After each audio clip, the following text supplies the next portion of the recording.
ठीक है, तो अब हम लोग मैट्रिसेस के डाउट देखते हैं। दिया हुआ x in a matrix x y horizontal में and x y vertical is 25 and minus x y and this vertical में 2xy is equal to -2। Find करना है में एक्स एंड वाई, यानी कहीं ना कहीं दो मैट्रिक्स का एक रिलेशन दिया हुआ है। यहाँ पर भी एक्स और वाई में आके फंसोगे, यहाँ पर भी एक्स और वाई में फंसोगे, बाद में दोनों को हम लोग वैल्यूज़ को साइमल्टेनियस तरीके से निकाल सकते हैं। ठीक है ना, तो इसको मल्टीप्लाई कैसे करोगे? पहले ये वाली मैट्रिक्स लिख लीजिए। पहले देखो मल्टीप्लाई करना पॉसिबल है कि नहीं है, ये किस ऑर्डर में बताओ?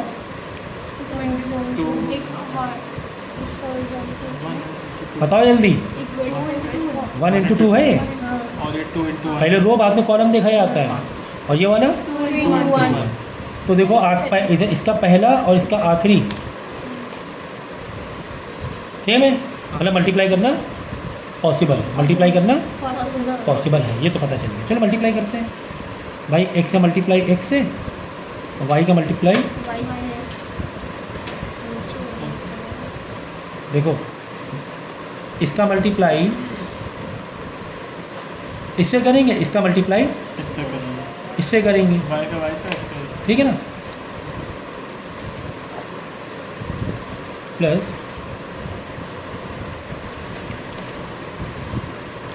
और प्लस वाई का मल्टीप्लाई इस, देखो पहले वाले मल्टी, देखो हम लोग ऐसे करते हैं ना, इसको ऐसे जाते हैं, यहाँ पे ऐसे जाते हैं, करेक्ट। एक्स का मल्टीप्लाई एक्स से प्लस वाई का मल्टीप्लाई वाई स्क्वायर, बस एक ही आएगा। क्यों? क्योंकि और है ही नहीं, बस यही बन रहा है ना, x square plus y square. कितने हो गया ये, इसका ऑर्डर बताओ? 1 इंटू 2, 1 इंटू 2, 1 इंटू 2। आप बताइए, ये 1 इंटू 1 है। कौन सी दुनिया में जी रहे हो? प्लस लगा बीच में। कौन सी दुनिया में जी रहे हो भाई? जब मल्टीप्लाई पूरा ये वाला एरो पूरा होता है तब एक आंसर आता है प्लस करके। अरे भाई समझो ये है, इसका आंसर कैसे निकालते हैं? इधर ऐसे जाओ, इधर ऐसे जाओ। 2 इंटू 1 प्लस 4 इंटू 2, तभी तो एक बनता है ये। फिर वापस 2 इंटू 0 प्लस 4 इंटू 4, तब जाके एक ये अलग बनता है। ये तो एक ही बना ना, it is 1 element only, it is only 1 element. और मैंने एक तरीका बताया था, क्या आप लोग क्या लेक्चर रिकॉर्ड करते हैं, बार बार देखते नहीं, 4-4 5-5 बार देखो खाली टाइम पर। देखो इसका आखिरी और इसका पहला सेम है, मतलब मल्टीप्लाई करना पॉसिबल। और जो आंसर आएगा किस में आएगा? इसका पहला और इसका आखिरी 1 बाई 1 में, 1 बाई 1 में आ गया। एक रो है और एक ही column, is equal to 25। Okay, ये आपस में इक्वेट हो गया, मैट्रिक्स ओपन हो जाएगा, है ना, ओपन हो जाएगा ना। इसका एक एलिमेंट आ गया, ओपन हो गया। चलो ये वाला देख लो इसी तरह।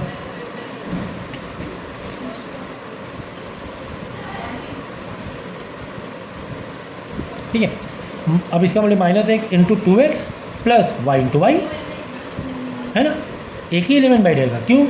ये 1 इंटू 2 में, ये 2 इंटू 1 में। इसका आखिरी इसका पहला सेम, मतलब मल्टीप्लाई पॉसिबल है। मल्टीप्लाई के बाद आंसर फिर किस में आएगा? इसका पहला उसका आखिरी में आंसर है 1 1 में आएगा, 1 1 में आ गया। ओके, तो ये हो गया -2x स्क्वायर प्लस वाई का square is equal to -2, open हो जाएगा। ठीक है ना, एक ये इक्वेशन आ गई, एक ये आ गई, दोनों का आपस में क्या मार लेंगे? साइमल्टेनियस मार लेंगे।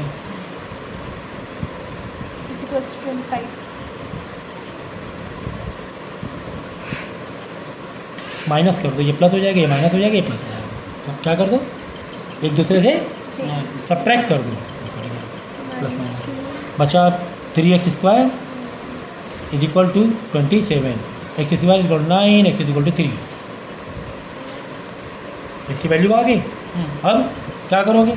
किसी एक इक्वेशन में एक्स की वैल्यू रख देना, है ना, इजी वाले में रख देना, इसमें रख देना। एक्स की वैल्यू रखना 3 का स्क्वायर और आंसर वाई का निकाल लेना। ठीक है, 3 आया तो 3 का स्क्वायर 9 प्लस वाई स्क्वायर। इसका आंसर देखो तो कितना आ रहा है? Y square is equal to 16, 9 इधर जाके माइनस होगा, वाई इज इक्वल टू 4। देखो तुम्हें 2 मैट्रिक्स दी हैं, लेकिन ट्रिग्नोमेट्री में दी है, लेकिन किस में दी गई है? तो हमें क्या दिक्कत है? हमें 9th में इतनी बेसिक ट्रिग्नोमेट्री हमने पढ़ी हुई है, cos 45 की वैल्यू लिख दो, cos 45 की वैल्यू क्या होती है 1/√2 होती है, sin 30 की वैल्यू 1/2 होती है, √2 cos 0 की वैल्यू 1 होती है, sin 0 की वैल्यू 0 होती है। ये हमने पढ़ा हुआ है यार बचपन से। sin 45 की वैल्यू 1/√2 होती है, cos 90 की वैल्यू 0 होती है, sin 90 1 होती है, cos 45 की वैल्यू 1/cot है, सॉरी cot है, cot मतलब 1 है। अब क्या मुझे सिखाना पड़ेगा, इसका मल्टीप्लाई सिखाऊंगा मैं मैट्रिक्स का बेसिक बताऊंगा कि इसका मल्टीप्लाई इससे, फिर इसका इससे, फिर इसका फिर इससे, ये मैं बताऊंगा क्या? ये तो नॉर्मल मैट्रिक्स आ गई, आंसर निकाल लो। नॉर्मल मैट्रिक्स है 2/2 की, जैसे करते हो नॉर्मल तरीके से करो, ठीक है ना। आगे बोलो, कुल मिला के तो वैल्यूज रखनी थी आगे, ठीक है ना।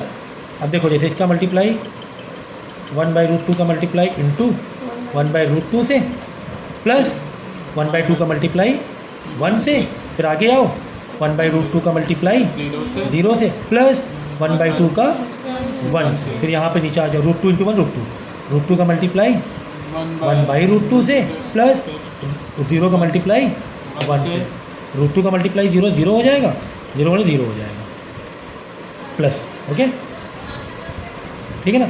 अब देखो 1/√2 × 1 1/√4 निकल के बाहर आ जाएगा, 2 आ जाएगा, 1/2 आ जाएगा, √2 √4 2 आ जाएगा, 1/2 आ गया प्लस 1/2 1/2 ना 1/2 1/2 × 1 1/4 हो गया, 1/4 इसका देख लो, ये तो 0 हो गया, 1 में 1/2 आ जाएगा, इसका देख लो √2 में 1 आ जाएगा, 0 × 1 0 हटा दो, ये तो 0 रहेगा, ये फाइनल आंसर आएगा।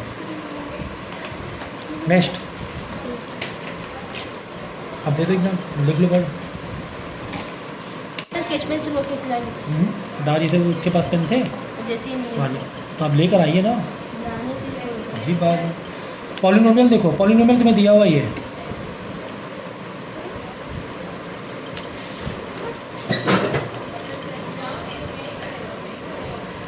ये पॉलिनोमियल दिया हुआ है, तो रिमाइंडर फैक्टर थ्योरम का चैप्टर आपको कॉन्सेप्ट मालूम होना चाहिए, ठीक है। ये सारे कॉन्सेप्ट वाले लेक्चर हो चुके हैं। ये एक पॉलिनोमियल दिया है, ठीक है, ये 9 है, क्यू है, क्यों ये क्यू है, ठीक है। इस कम्प्लीटली डिविजल बाई दिस, मतलब ये इससे डिविजिबल है, मतलब दिस इक्वल टू 0 लिख सकते हैं हम लोग, दिस इक्वल टू 0 लिख सकते हैं। Find the P and Q for those value P and Q factorise the polynomial completely, ठीक है। देखो ये मैंने आपको बताया था, बहुत एक इंपॉर्टेंट लेक्चर दिया था रिमाइंडर फैक्टर थ्योरम का, कि अगर किसी एक्सप्रेशन में दो वैल्यू, तुम्हें दो वेरिएबल नहीं मालूम है, तो यार या तो डिवाइड दो लोग हों, ये वाले दो पार्ट हों, या फिर ये दो इक्वेशन हो, तब ये पॉसिबल हो पाएगा। अगर रिमाइंडर फैक्टर थ्योरम में एक्सप्रेशन में दो वैल्यू नहीं गिवन है, पता करनी है, या तो डिवाइड करने वाले दो टर्म हो, या फिर ये डिवाइड होने वाले दो हो, या तो ये वाले एक और हो, तो फिर एक पार्ट में कर लेंगे, इधर एक पार्ट में, इधर पी क्यू फंसा, इधर पी क्यू फंसा, साइमल्टेनियस मार लेंगे। लेकिन हमें एक नज़र में ये दिख रहा है यार, दिया तो यहाँ पर एक ही है, दिया तो यहाँ पर, लेकिन एक्चुअली दो दिए हैं, ये दो हैं, कैसे दो है देखो, पहले हम लिख लेते हैं px³ plus 4x² - 3x plus q, ठीक है ना।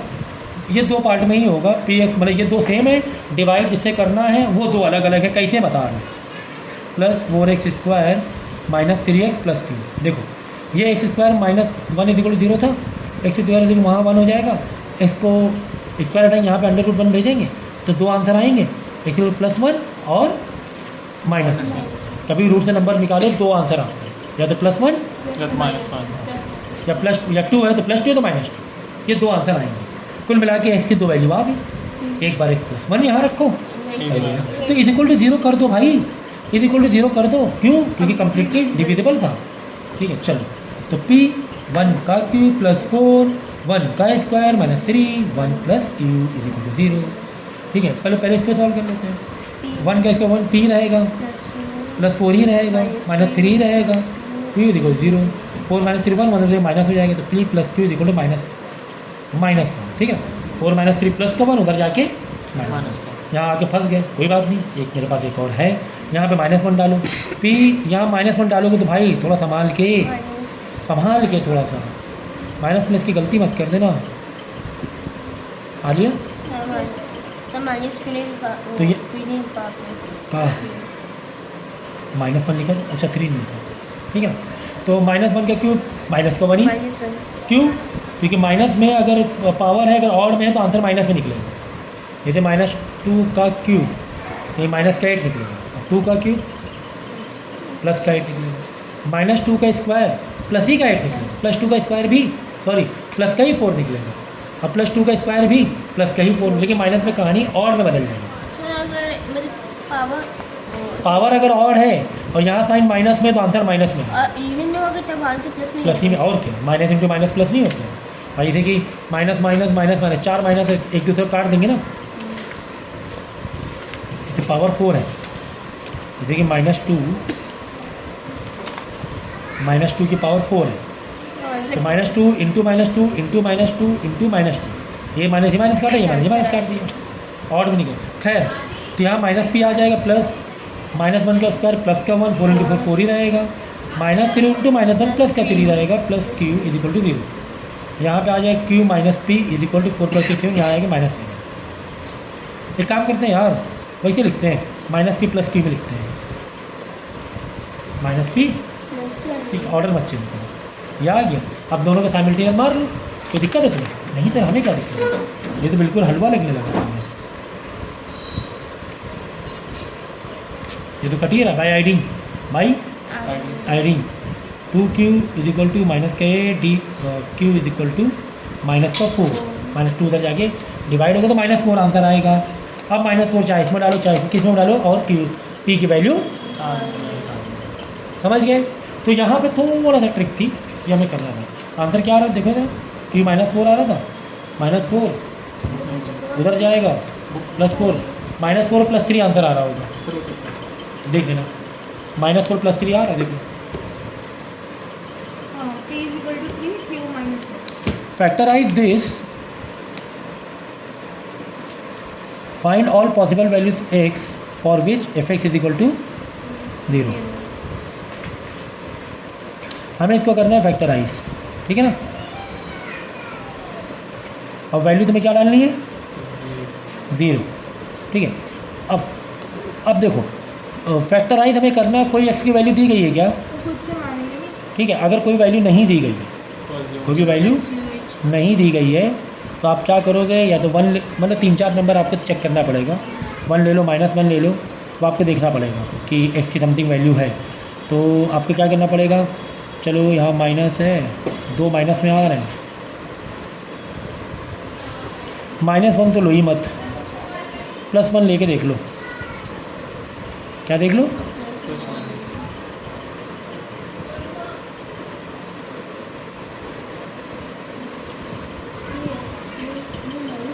Q -7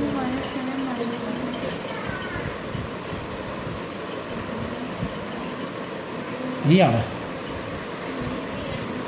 लास्ट में क्या लिखा है आपने? +8, इससे नहीं आ रहा है, यानी कि x is equal to x -1 से तो नहीं आ रहा है, इज इक्वल टू 0 डालो, ये भी 0 होना चाहिए, ठीक है ना।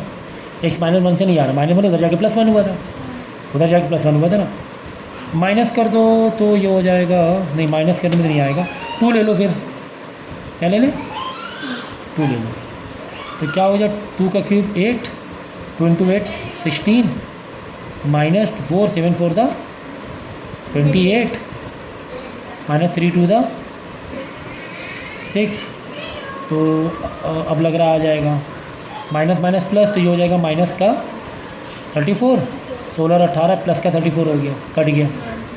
तो x = 2 में आ रहा है, x -2 फैक्टर है, इधर लाके दिखाना पड़ेगा, x -2 क्या है, इसका फैक्टर है। अब तुम्हें अगर कम्प्लीटली फैक्टराइज है तो x -2 से लॉन्ग डिवीजन करना पड़ेगा, क्या करना पड़ेगा, अगर कम्प्लीटली फैक्टराइज करना है तो फिर एक और निकालना पड़ेगा, यहाँ क्वाड्रेटिक आ गया, यहाँ क्या आ गया, और निकालना पड़ेगा, फिर क्वाड्रेटिक सॉल्व करो, फिर 2 और निकालो x की वैल्यूज, ठीक है ना, ये बताया हुआ है पूरा। और बताओ, और है, ख़त्म।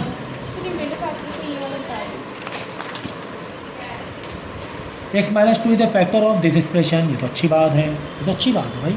When the expression divided by this it leaves reminder 52. It leaves reminder find the values of A and B. ये भी वही कहानी यार, दो वाली कहानी है. सेकंड में 52 रख देना. और क्या, दो वाली कहानी है. एक बार आपने ये रखा, ये समझाया है मैंने, क्वेश्चन मैंने लेक्चर दिए हैं इसके, आप लोग ने करना है. कह रहा है कि फैक्टर है, मतलब 0 कर दो, x माइनस 2 इसका फैक्टर है, तो यहाँ पे x इक्वल 2 रख देंगे. ठीक है, यहाँ 2 रख के a और b में फंस जाओगे, आकर a और b में फंस जाओगे. अब एक और कंडीशन दी होगी, हाँ अगर यही एक्सप्रेशन को, सेम एक्सप्रेशन को x माइनस 3 से डिवाइड करते हैं तो रिमाइंडर कितना बच रहा है? कब x माइनस 3 से डिवाइड, यानी x इज इक्वल टू 3. यहाँ 3 रखना और निकालना, यहाँ पर भी a एंड b में फंसोगे, यहाँ पर भी a एंड b में फंसोगे. बाद में साइमल्टेनियस मार के a और b निकाल लेना. ये दोनों सेम आ सकता है या फिर पलट के, ये अलग ये सेम हो सकता है. दो टाइप के क्वेश्चन आते हैं, या तो ये दोनों सेम दे दिया, जिससे डिवाइड कर रहे हैं वो अलग अलग दे दिया, या फिर ये दोनों अलग अलग दे दिया और डिवाइड करने वाला सेम हो गया. तो कैसे भी आ सकते हैं, बट दो कंडीशन बनेंगी. हलवा था और ये मैंने कराया पहले भी, 2 बार करवा चुके हैं. सही प्रोबेबिलिटी. रिकॉर्डेड लेक्चर है इसका, रिमाइंडर का. मिक्स कर देंगे सर, आपको प्रोबेबिलिटी